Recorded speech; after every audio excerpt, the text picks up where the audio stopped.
Assalamualaikum warahmatullahi wabarakatuh. Salam sejahtera untuk kita semua.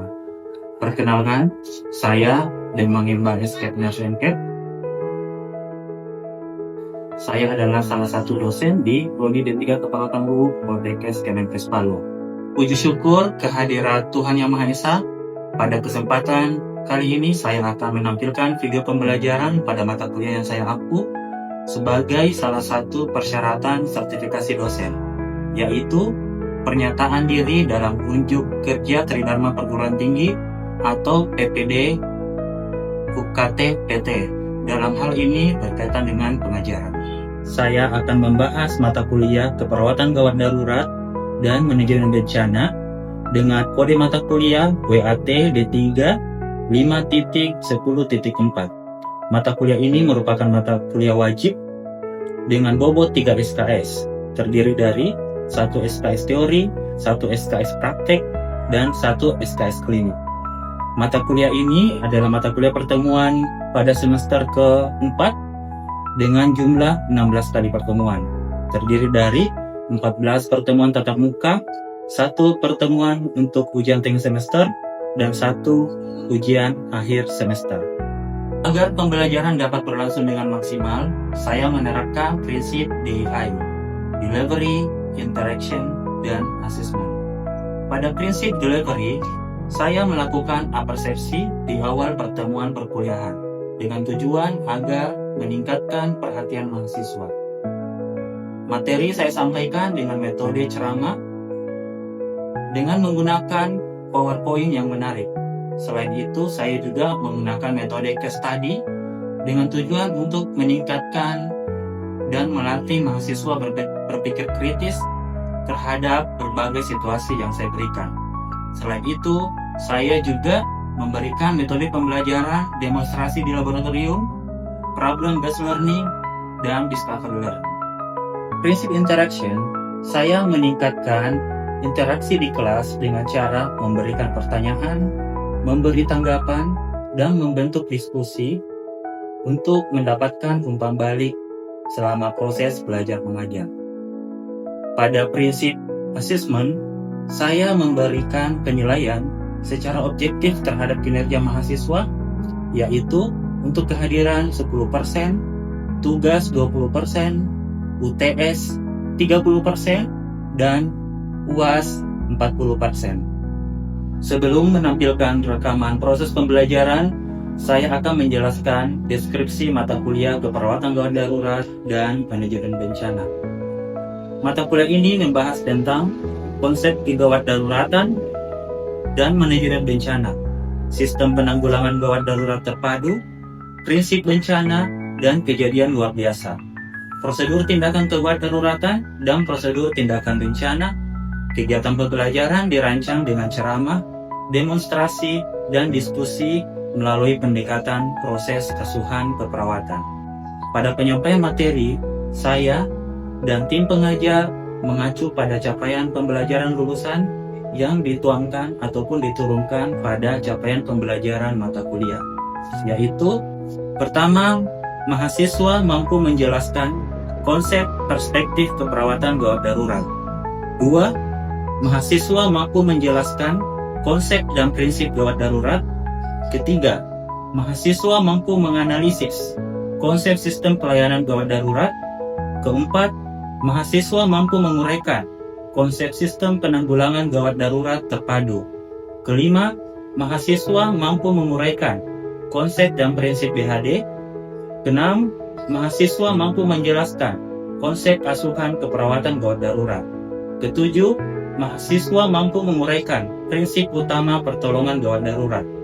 8. Mahasiswa mampu menguraikan penilaian korban triase. 9. Mahasiswa mampu menjelaskan konsep prinsip bencana dan kejadian luar biasa. 10. Mahasiswa mampu menjelaskan pemeriksaan fisik pada kondisi kegawat daruratan. 12. Mahasiswa mampu melakukan prosedur triase. 13. Mahasiswa mampu melakukan prosedur tindakan kegawat daruratan. 14. Mahasiswa mampu melakukan prosedur tindakan bencana. Adapun bahan kajian pembelajaran yaitu yang pertama, perspektif keperawatan gawat darurat. 2. Konsep dan prinsip gawat darurat. 3. Sistem pelayanan gawat darurat. 4. Sistem penanggulangan gawat darurat terpadu. 5. Konsep dan prinsip pelaksanaan bantuan hidup dasar. 6. Konsep asuhan keperawatan gawat darurat. 7. Prinsip utama pertolongan korban gawat darurat.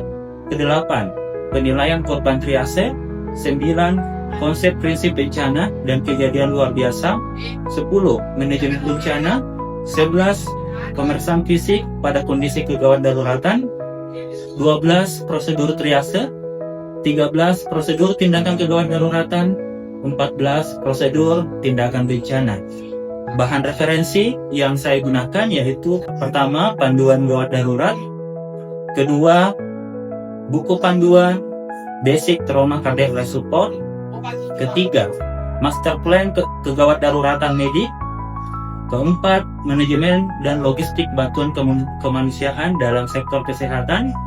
Kelima, The Silent Disaster dan korban massal. Keenam, standar diagnosa keperawatan Indonesia. Ketujuh, standar intervensi keperawatan Indonesia. Kedelapan, standar luaran keperawatan Indonesia. Demikian penjelasan mengenai mata kuliah keperawatan gawat darurat dan manajemen bencana. Berikutnya, mari kita menyaksikan cuplikan video proses pembelajaran di kelas pada Prodi D3 Keperawatan LUU Poltekkes Kemenkes Palu.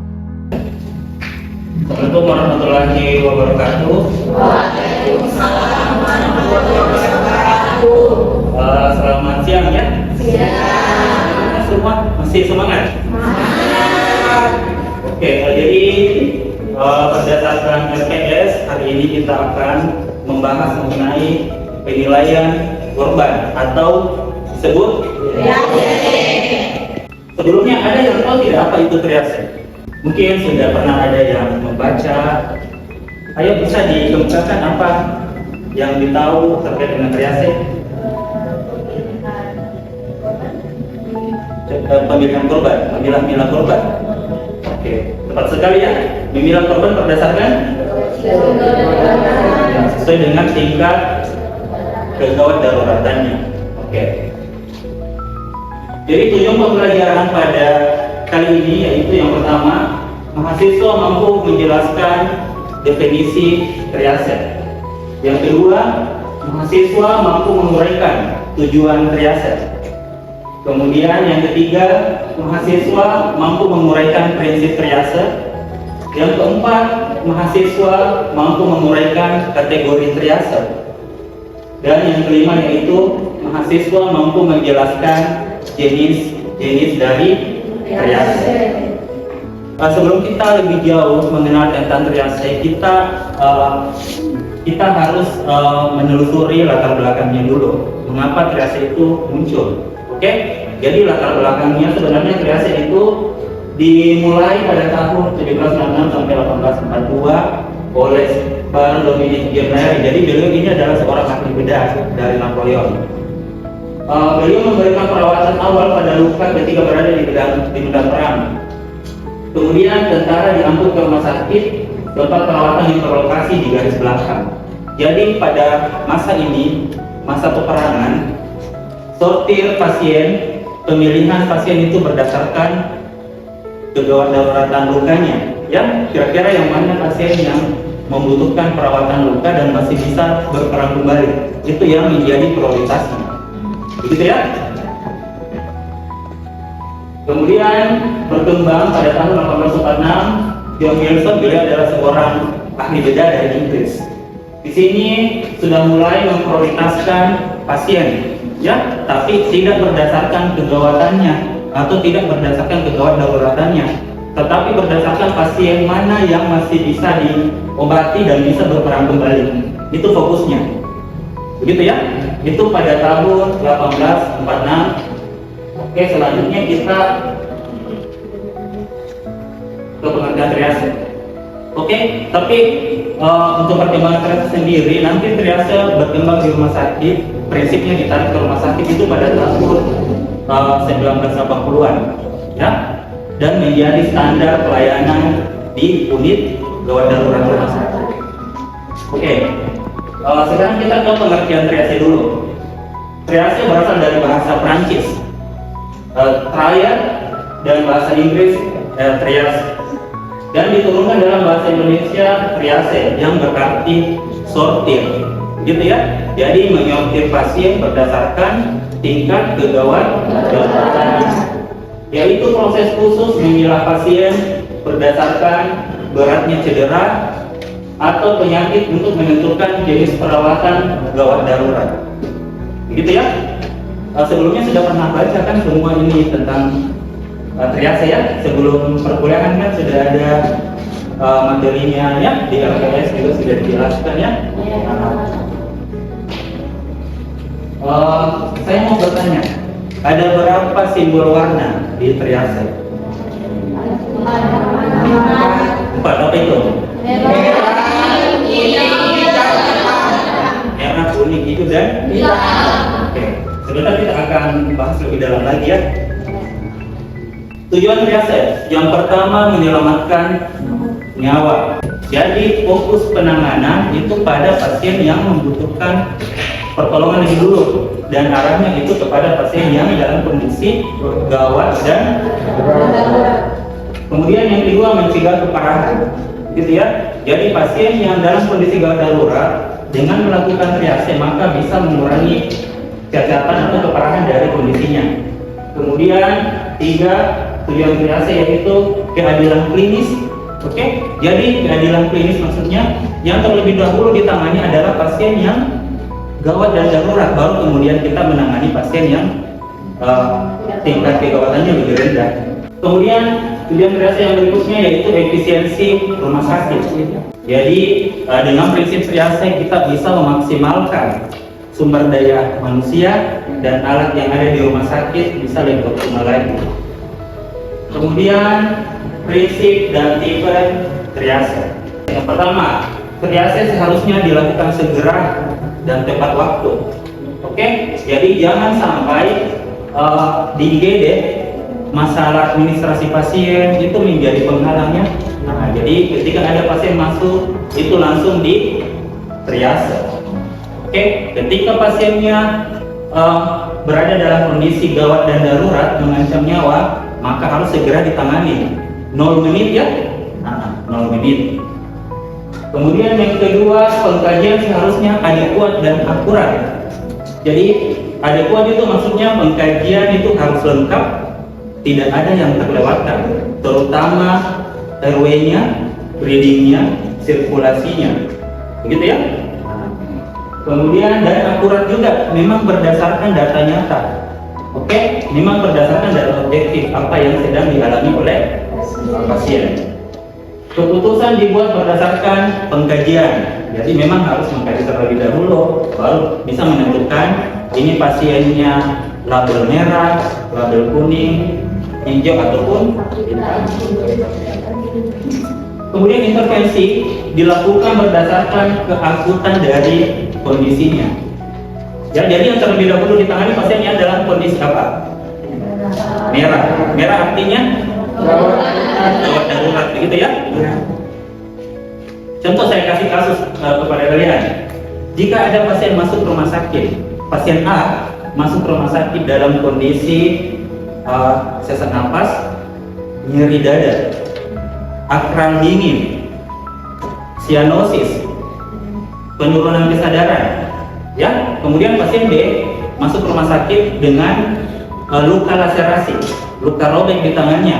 Pasiennya terus berteriak kesakitan, dia minta tolong, ya. Yang mana yang dulu kalian tangani? Ya. Kemudian klasifikasi dan penentuan prioritas pada triase. Pengambilan keputusan triase didasarkan pada keluhan utama, riwayat medis dan data objektif yang mencakup keadaan umum pasien serta hasil pengkajian fisik yang terfokus. Ada yang bisa menjawab tidak? Kira-kira secara singkat apa dasar dalam melakukan penentuan pasien? Ya, tingkat kesadaran, apa lagi? Selain tingkat kesadaran, apanya lagi yang perlu dilihat, yang perlu dikaji? Apa? Oh betul, pernapasan apa lagi? Jadi tingkat kesadaran, pernapasan apa lagi? Ada 3 hal, 3 poin penting yang menjadi kunci dalam penentuan triase. Pasiennya label merah, kuning, hijau, ataupun hitam. Tadi sudah disebutkan 2, pernapasannya, status mentalnya atau kesadarannya ya. Yang ketiga adalah capillary reveal time-nya. Itu kita cek apakah capillary reveal time-nya kurang dari 2 detik atau lebih dari 2 detik. Kemudian berdasarkan prioritas kegawat daruratan dapat dibagi menjadi 4 klasifikasi. Yang pertama, klasifikasi pasien pertama, gawat darurat. Jadi pasiennya berada dalam kondisi gawat darurat, yaitu keadaan yang mengancam nyawa atau adanya gangguan airway, breathing, sirkulasi, dan perlu tindakan segera. Jadi kalau ada pasien masuk rumah sakit bermasalah airway-nya atau breathing-nya, contoh pasien yang bermasalah airway-nya apa? Pasien yang bagaimana? Ya ada sumbatan jalan napasnya ya. Kalau breathing-nya sesak napas, oke. Sirkulasinya pendarahan, oke, mantap ya. Kemudian misalnya contohnya cardiac arrest, penurunan kesadaran, trauma mayor dengan perdarahan hebat. Itu adalah contoh pasien gawat dan darurat. Kemudian klasifikasi yang kedua, pasien gawat tapi tidak darurat. Itu pasien kedua. Adalah keadaan mengancam nyawa tetapi tidak memerlukan tindakan darurat. Tapi mengancam nyawa tapi tidak butuh tindakan darurat. Setelah dilakukan resusitasi maka ditindaklanjuti oleh dokter spesialis. Misalnya contoh kasusnya pasien kanker tahap lanjut. Itu gawat ya, tapi tidak darurat. Kemudian kita ke klasifikasi berikutnya yaitu darurat tapi tidak gawat. Jadi yang pertama gawat darurat, yang kedua gawat tapi tidak darurat, yang ketiga yaitu darurat tapi tidak gawat. Yaitu keadaan yang tidak mengancam nyawa tetapi memerlukan tindakan darurat. Oke?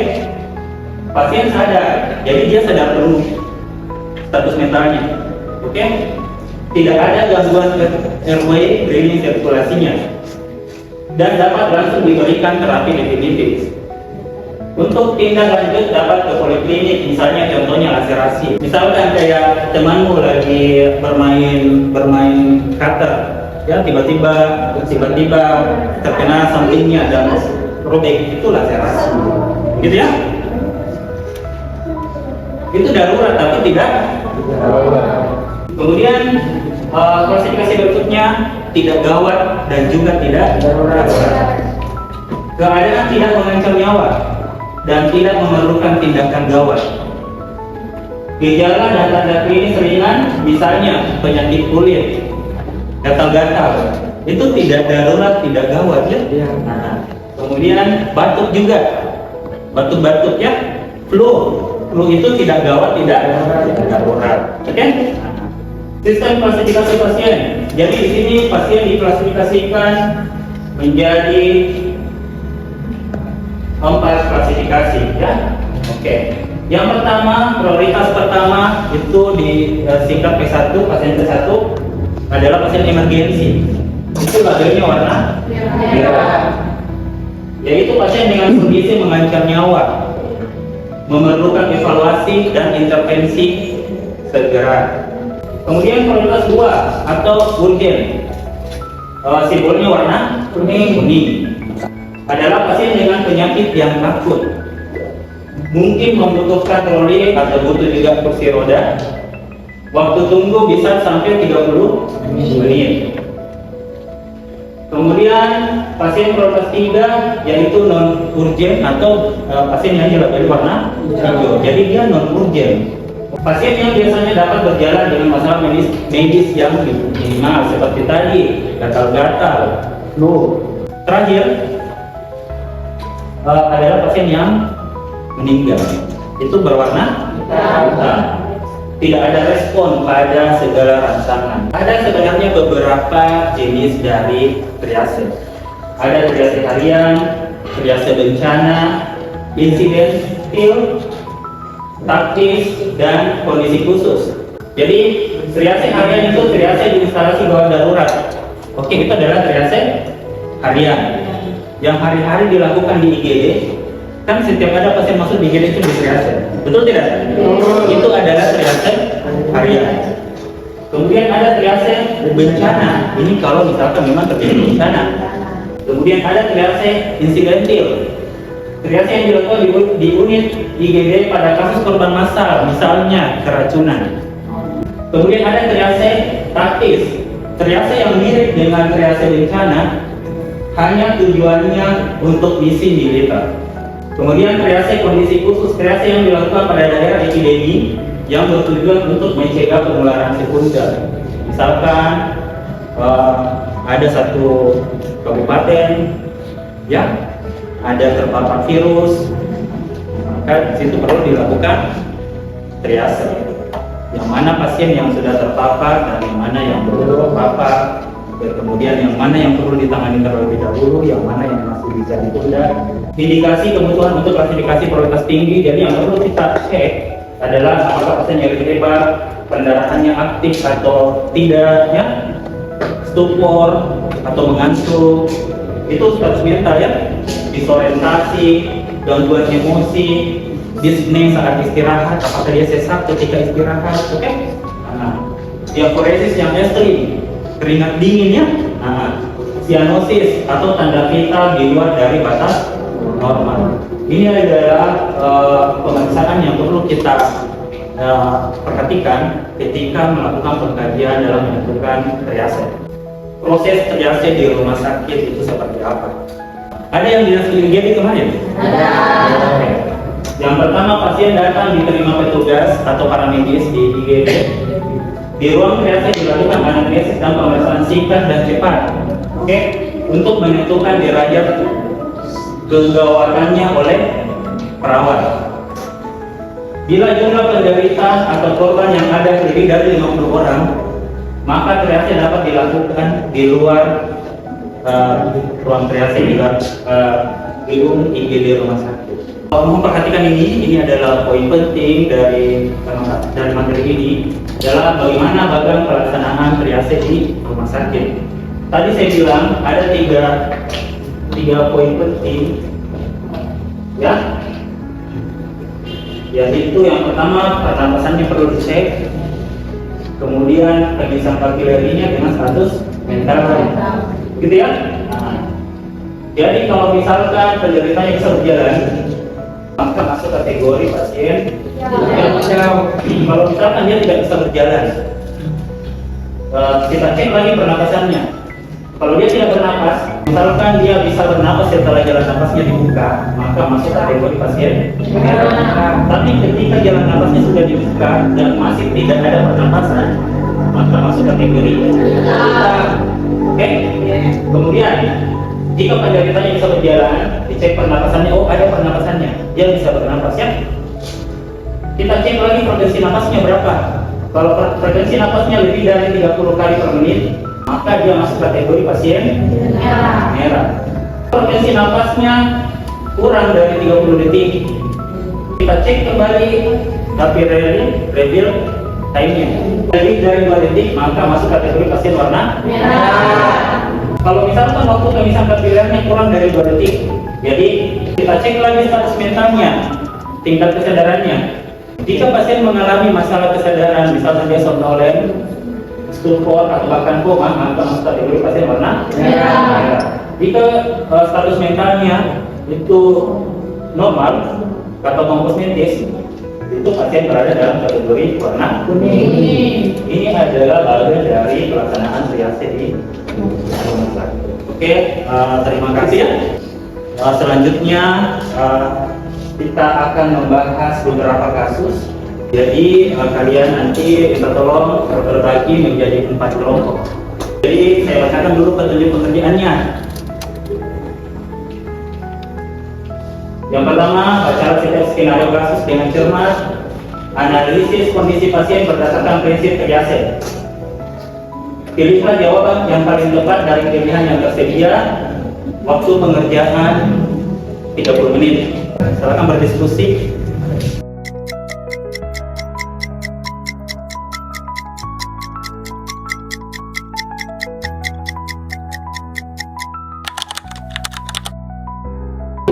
Saya rasa sudah cukup waktunya, kita sudah 30 menit berdiskusi. Sekarang saatnya kita pembahasan kasus ya. Nah, kita mulai dulu dari kelompok 1 di sini ya, kelompok 1 ya.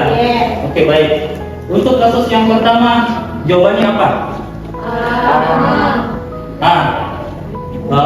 Jawabannya apa? Ya. Apa alasannya kenapa jawab A?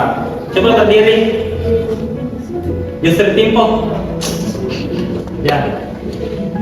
Karena dari kasusnya pasien A datang dengan keluhan nyeri darah hebat sejak 1 jam yang lalu, menjalar ke lengan kiri, pasien tampak puyat dan berkeringat dingin, tekanan darah 90 ke 60 mHg, nadi 110 kali per menit dan respirasi 28 kali per menit. Jadi prioritas penanganan pertama yaitu para pasien A. Pada pasien A. Bagaimana dengan pasien B? Itu kira-kira dia pasien prioritas berapa? Pasien B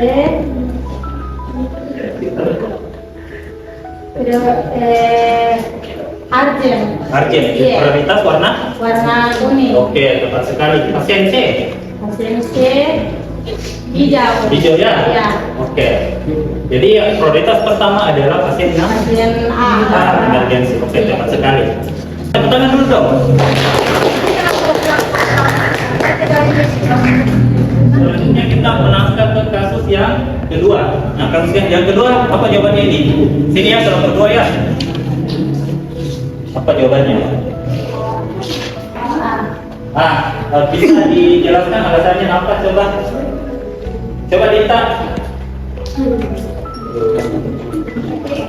Baik, jadi kelompok kami memiliki jawaban A, di mana yang pertama itu korban 1 ini bisa dilihat bahwa dia tidak sadar, kemudian meninggal. Jadi untuk lambang spesies itu berwarna hitam. Kemudian untuk korban yang kedua itu dia berlambangkan warna merah karena kita lihat di sini bahwa nafasnya itu di atas dari 30 kali per menit, kemudian untuk CAP-nya itu di atas 2 detik, jadi itu berwarna merah. Kemudian untuk korban yang ketiga itu di sini dia berwarna kuning karena nafasnya itu di bawah dari 30 kali per menit. Nah, kemudian di sini untuk penilaiannya dia hijau karena kita lihat bahwa dia sadar, kemudian nafasnya juga itu normal, yang berarti dia itu berwarna hijau. Kemudian untuk yang kelima, di sini dia berlambangkan berwarna merah karena kita lihat lagi bahwa nafasnya itu di atas dari 30 kali per menit dan juga nadinya itu teraba tetapi tidak bisa mengikuti perintah dari si perawat tersebut. Oke, tepat sekali ya, kasus kita ya pada hari ini. Dan berakhir juga pertemuan kita pada pertemuan kali ini untuk pertemuan ke-6. Oke. Minggu berikutnya kita akan masuk ke materi yang lain, masih berkaitan dengan triase, mengenai bagaimana sebenarnya prosedur triase di rumah sakit. Jadi nanti di sana kita akan banyak lagi membahas tentang kasus-kasus mengenai triase supaya memperdalam kemampuan kalian semua dalam melakukan triase di rumah sakit. Oke? Demikian pertemuan kita, saya tutup. Wabillahi taufiq wal hidayah. Wassalamualaikum warahmatullahi wabarakatuh. Waalaikumsalam warahmatullahi wabarakatuh.